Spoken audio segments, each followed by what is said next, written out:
Okay, it's time to start. Hello, everyone. My name is Ann. I work as an HR manager at an IT consultancy company called B3 Consulting. My passion is to see people grow. And Alice, she talked about Pippi Longstrump mindset. I think I have a bit of Pippi Longstrump mindset. I haven't done it before, but I think I can do it. And let me start by telling you a story. And this story is about 4 people. And these 4 people, they're called somebody, anybody, nobody, and everybody. And they were supposed to do a job. And this was a really important job that was supposed to be done. And everybody was sure that somebody would do it. Anybody could have done it, but nobody did it. Somebody got angry about that because it was everybody's job. And everybody thought anybody could do it, but nobody realized that everybody wouldn't do it. It ended up that everybody blamed somebody when nobody did what anybody could have done. You're with me on that story? And sometimes it feels like the easiest thing is to take a step back and wait for somebody. And in that case, I recommend a dose of curiosity and self-leadership. And often we take a step back because we're a bit scared. And it feels more comfortable to wait for somebody or anybody. Then we're often told, step out of your comfort zone. It's really easy to say. It's much harder to actually do. And the reason why it's so hard is because of what is outside. Because outside of the comfort zone, we find the fear zone. And I like this picture very much. It was a big aha for me when I found it. Because it describes the fear zone, what is actually in there. The lack of confidence, the finding the excuses, being really sensitive to others' opinions. And we seldom talk about that. We just talk about the magic outside. Right now, I'm a bit outside of my comfort zone. When I got the question to do this, I started to think, maybe I can find an excuse for saying no. I was just about to change my job, so I knew I would have a lot to do with my introduction, and that would be kind of a good excuse to tell that I can't do this. But I didn't. And we're scared, but what happens outside is then the learning zone and the growth. And what we need then is for people to encourage us and to support us to do this movement. And I have a great example of the power of encouragement. It was a study. They made it for students. They were going to write an essay.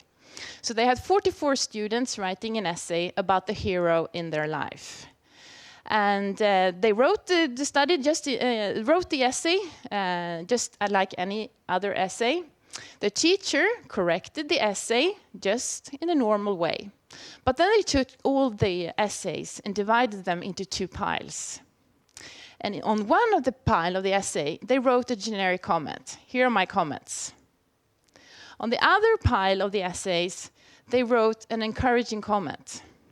I give you these comments because I think you can do better. And they took all the essays and just handed them out. And then they asked all the students, do you want to have another chance to rewrite your essay? And from the first pile, where they got this generic comment, 40% decided to rewrite the essay. But from the other pile, where they got this encouraging comment, 80% of the students decided to rewrite the essay. And that is the power of encouragement. And encouragement will help us do this movement. And that's where we can learn and where we can develop ourselves as people. But curiosity is also dependent on our mindset. And Have you ever experienced this? You sit in a meeting, and they're talking about something, and you think, I don't really know what that means, the PBF XYZ. But I should probably know what that means. So you don't ask the question, because you're afraid to appear stupid. Have you ever experienced that? I have. The reason why you don't ask that question is probably because you have a bit of a fixed mindset. And Alice actually mentioned this in her keynote just before, talking about the fixed and the growth mindset. Most of us are strong in one of them, but we also have a bit of both. And the mindset we end up with is going to be dependent on the situation and how we're treated, because we can affect the mindset of ourselves and other people very much. And here you can see the difference. When you have the fixed mindset, your focus is on appearing smart. I want to be the smart person. That's why I don't ask any questions that might give other people a feeling that I'm stupid. You also think that I'm this smart, this is the skills I have, and I can't really develop or grow. Which means when you end up with challenges, you're going to avoid them. When you get feedback, you're going to take it personal or defensive. And when you make mistakes, well, you will do everything in your power to avoid making mistakes. But if you have the growth mindset, well, your view is that we can all develop and grow. I'm here because my focus is on learning. So challenges, I will seek them, I will embrace them, I will like them. And I will also start to ask for feedback, and I will look at the feedback and use it to develop and grow. And mistakes, that's super, because that's a way for me to learn and develop. And we need to have a growth mindset. Otherwise, we can never learn and we can never develop ourselves. And as I said, we can influence the mindset of ourselves and our colleagues by creating an environment where we don't have to defend ourselves and where it's okay to make mistakes to be able to learn. So next time when you're in that meeting and you don't really get what they're talking about, dare to raise your hand and ask the question. And being able to handle this insecurity is also important for the bigger picture, not just for our own development. And here we have two roads to choose from. Either we can turn our insecurity into curiosity, or we can turn it into fear. And the effects and the impact of that choice is tremendous. Look at what happens. If I decide to turn my insecurity into fear, this is what we get. Suspicion, generalizing, perhaps I become hostile, we end up with discrimination and stupidity. But if I instead decide to turn my insecurity into curiosity, I start to meet other people. I start to understand other people. We get inclusion, and we get development, and in the end, the collective intelligence. And I really like this, because this is a lot what happens in our society, actually. Because we are insecure, we become scared, and we end up in many places with discrimination in many situations. And speaking about stupidity, I want to show you a short film clip. And it's from Brain Games. I think some of you perhaps have seen them before. It's filmed with a hidden camera. And when we come into the film clip, we're going to see a young girl with dark hair and purple sweater in the picture. She is a real person. The people around her, they are actors. And we're going to be in an eye clinic or an optician.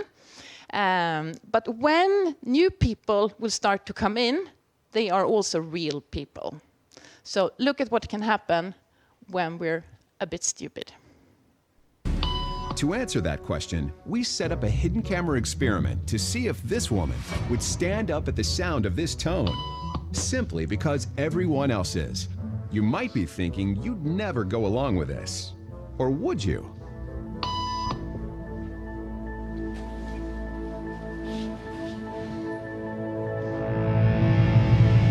After just 3 beeps, and without knowing why she's doing it, this woman is now conforming perfectly to the group.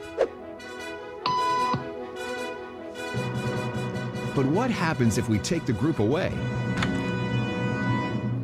Elaine, please.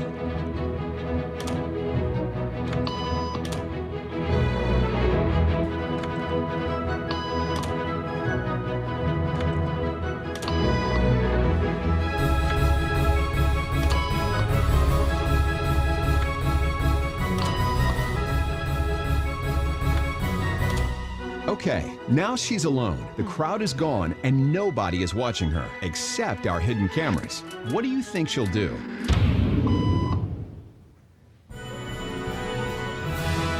She's now conforming to the rules of the group without them even being there. Now, watch what happens when we introduce another outsider who doesn't know the rules. So he's a real person, not an Have a actor. seat, and they'll be out in just a couple minutes. Great, thanks so much.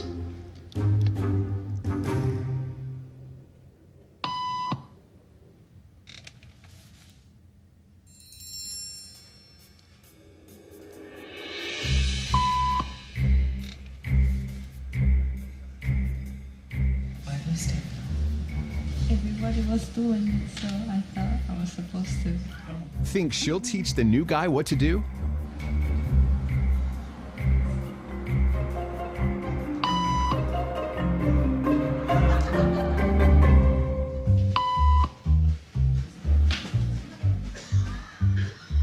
We kept the cameras rolling as more unsuspecting patients arrived.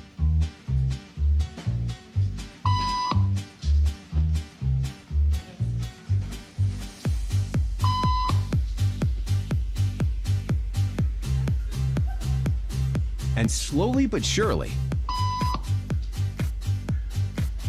what began as a random rule for this woman has now become the social norm for everyone. Yeah, it's terrible. We're laughing, but the thing is, we do so many things in our day-to-day work, and at our companies, there are things like this. So please, let's just start to raise our hand. Why are we doing this? For me, this is about learning. And I love this formula. It stands for speed of learning must be greater than the speed of change. And that is elementary for succeeding in this world. If the truth is the opposite, we actually get one of the top reasons why strategic initiatives and change initiatives are failing. We like to say that 90% of all change initiatives fail. Well, if the speed of change is faster than the speed of learning, we're going to fail. We need to keep on learning the whole time. And many companies start to talk about learnability, which is great. And that is the skill of being able to learn. So when we recruit new people, we want to look for people with high learnability that are capable to learn new things. Because what is the use of hiring someone that has perfect experience today and perfect skills today when things are different in 6 months? We need people who can actually learn. And when speaking about learning, we also need to realize that the biggest threat of learning is unlearning and relearning. We can never learn a new behavior if we don't unlearn the old behavior. And then we come back to the comfort zone, that it feels perhaps much more comfortable, and we can always find an excuse for why the old behavior is better than the new behavior. Again, we remember the fear zone and how we can work with that. Unfortunately, you don't solve that by sending people to a training program.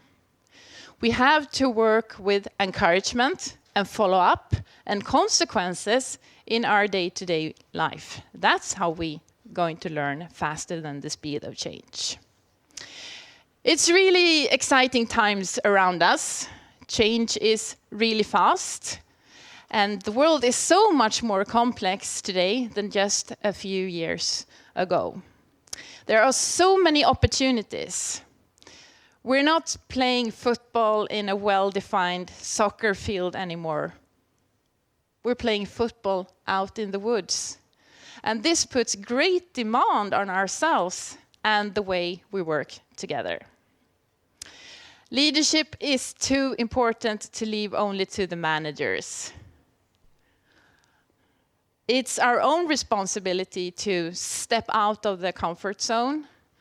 It's our own responsibility to turn our curiosity into magic, to develop a growth mindset, and to keep on learning.